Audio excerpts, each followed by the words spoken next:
Well, then first of all, thank you, James, for joining us. I know that you're technically an alumni to the Space Grand Challenge at this point, in the context of you've been an interviewee before and you've provided a bunch of context and feedback. But since that time, you have now stepped into a new position. You are a director at SciSec Labs, which, first of all, congratulations. But just for the people at home that do not know, or maybe it's just been a little bit too long, would you be able to give us an introduction about yourself? Yeah, for sure. So I would say that my primary background is as a security researcher. So I did a lot of research when I was a PhD student onto how satellite systems can be hacked and then ways to protect those systems. So I showed some different cyber attacks targeting space systems, and I built some open source tools to help other people protect their satellites.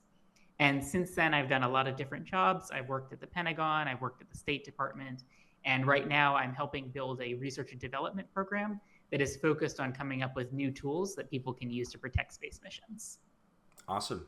And I think that's already an amazing, like, kind of breadth of work.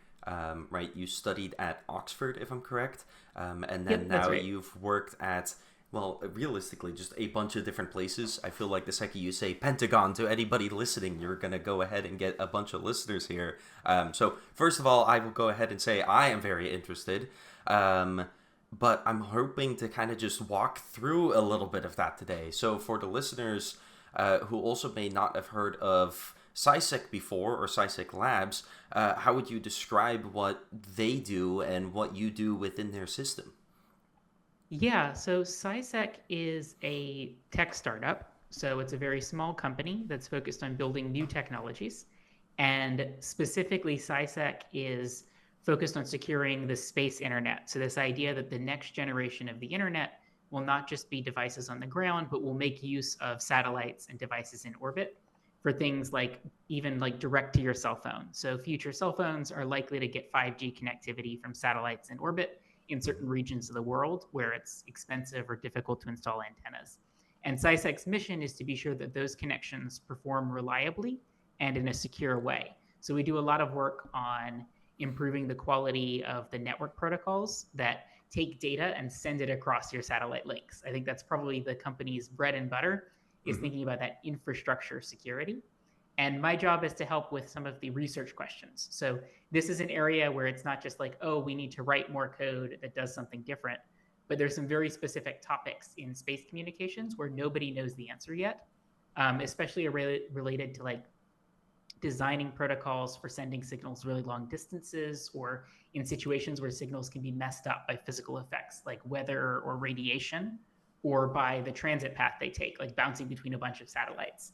And so a Mm-hmm. lot of our work is adapting technologies that have worked on the ground for a very long time to the unique physical requirements of space. What is, like, satellite communication and satellite security, just before we really get into the nitty gritty of it? I think everyone will give you a different definition, but for me, security is about finding an appropriate degree of trust in the systems that you're using. So for satellite cybersecurity, it's not just, oh, we want to stop people from taking over a satellite and crashing it in some way. Mm-hmm. That's definitely part of it. But for me, it's a whole mission. So it's the people who are using the satellites to get, I don't know, internet on an airplane or a weather update so that they can know whether or not it's safe to drive outside that day. Like those people are part of the security envelope that comes around what I mean when I say space cybersecurity. Likewise, the ground stations, the radios that we use to send signals to satellites, I think that's still part of satellite cybersecurity. Mm-hmm. I think what's not part of satellite cybersecurity is kind of the further you get away from that core, there's a space mission involved in supporting this. So, like, in a vague sense, satellites affect every aspect of our lives, right? So, people use satellites to get like timing into their oil pipelines. But I would say attacks against clocks in GPS receivers is probably not satellite cybersecurity, even though there's a satellite involved somewhere in there. I think that's a great definition as well.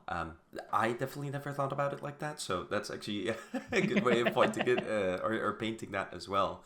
And just to kind of, I don't know, look a little bit more into that satellite cybersecurity, but also more so, I guess, the SATCOM side of the work that you do and what SciSec truly does. But what would you currently say is the most like exciting portion of your work, or at least for you personally?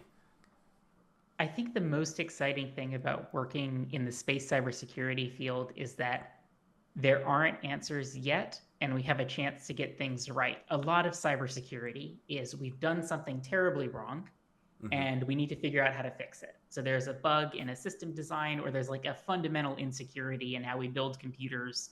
And your job as a security professional is to stop that insecurity from being broken.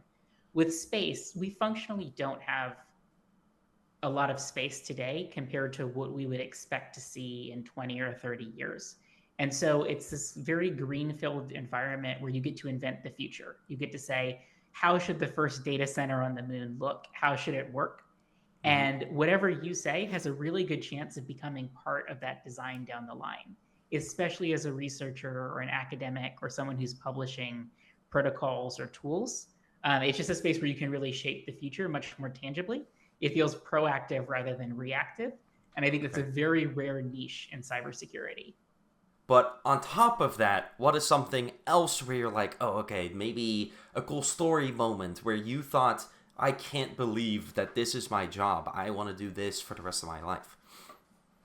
So I think for me, one of the early experiments I did in the domain was intercepting satellite internet signals. And we basically had this idea that you could take home television equipment, which was designed to receive signals in a specific frequency band. And if you pointed it at the right satellites and had the right computing hardware on the other side of the antenna, you might be able to see people's internet traffic. And Hmm. I remember we had our research station. It was set up in the Swiss Alps because we were partnering with Arma-Suisse, which is basically like Swiss DARPA, so like a Swiss Okay. government research agency. And I remember in the rooftop of this building in the Alps, surrounded by like snowy mountains, pointing this dish at satellites. I was like, this has got to be the coolest thing anyone has ever done as a security researcher. It was just this combination of like, sometimes cybersecurity doesn't feel very real because you can't like touch it, right? It's a very Hmm. ephemeral, cerebral kind of thing. And there was something about being outside, being a little bit chilly, thinking about the world around me, thinking about orbits and directions and using a literal compass to navigate, that just felt so tangible and special, that I think that was one of the moments for me where I was like, this is just such a cool job. Okay, so you have written a few papers at this point, and one of the ones that ended up standing out to me was a paper you wrote about building a launchpad for satellite cybersecurity research. So that takes into account, I believe it was 60 years worth of space flights, and just kind of their lessons and things along those lines. And you ended up laying out a threat model toolbox of satellite hacking incidents. Would you be able to kind of dive into this a little bit, explain what it means for the people at home? And then I would also say maybe my personal question in there is, from that research, which attack types do you think remain the most under addressed today? Yeah, it's a good question. So that paper looked at this idea that satellite hacking actually isn't new, just because we haven't heard a lot about satellite cyber attacks compared to other things. When Mm-hmm. the paper was written, that was a bit more of a provocative statement, since after that, there were several major satellite cyber attacks, such as Mm-hmm. the attack on Viasat at the start of the Russia-Ukraine war, Mm-hmm. which was extremely prominent and extremely disruptive and very obviously a cyber attack. But when I first started researching in this domain, there was kind of this perception that satellites are so complicated or so advanced that they're functionally unhackable. And what I found is that digging into Interesting. old news articles and old research papers and conference talks, that actually people had been exploiting satellites for decades on and off. We saw probably the most famous first cyber attack on satellites was in the 1980s. Some guy was really mad at HBO for adding subscription fees to their satellite TV channels.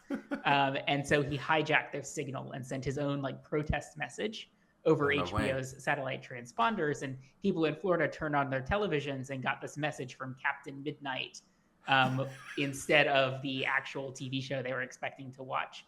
And so that's a very early example of like a proper satellite cyber attack. In this case, it was a signal hijacking attack. And Interesting. yeah, it's just like there's this whole legacy of space hacking that shows up. I think the bread and butter of space hacking has always been the signal layer. So like what Captain Midnight did, almost everything that we see that actually happens in space cybersecurity targets the radio link. So it's often your jamming attacks, your spoofing attacks, things that try to disrupt the satellite signal or try to change the contents of the signal by messing with the physical properties of radios. In the last decade or so, we've seen an evolution towards more attacks on the ground station. So the computers that run the satellites, as those have become less esoteric and weird. And we still see almost nothing targeting the devices in orbit. I think in part because they are still quite esoteric and weird, and it's just not worth the effort for most attackers.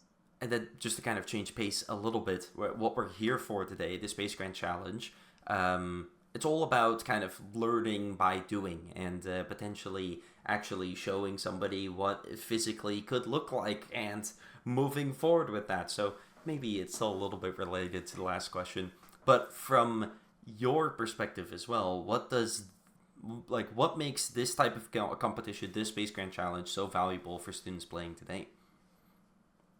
I think that for students playing the Grand Challenge, it's such a great opportunity to encounter something you probably haven't thought about before and to learn how to apply things you have thought about before to a new context. And to me, that's the fundamental skill of security research and cybersecurity, is saying, I've done this thing that's semi-related to the situation I'm encountering. How do I transfer it? And so maybe you've learned in class about some aspect of cryptography, or maybe you've like fixed some bug on your computer and you've had the misfortune of encountering the Windows registry or something, right? And you can take that lesson and be like, wait a minute, that applies to some challenge I'm seeing here. That applies to some real space thing I'm encountering in the Grand Challenge. And I think that transfer skill, the ability to take something from an unrelated context and use it to do something you've never tried before, hack a satellite, is just something it's very hard to develop. You can't sit down and train yourself to encounter unexpected situations very easily, because by setting up the situation, you've expected it. Yes. But in a simulation environment like this, you're going to encounter that and have the opportunity to develop that muscle. And I think that's what makes something like this so special. Awesome. Well, and then also on that note, what is one piece of advice that you would give our audience today? I have fun, right? You only get to experience puzzles like this for the first time once, right? And so always take the opportunity to enjoy that first time. Enjoy the fact that you might be a bit bewildered. Enjoy the fact that you might have to think laterally, or that something might seem weird or nonsensical at first.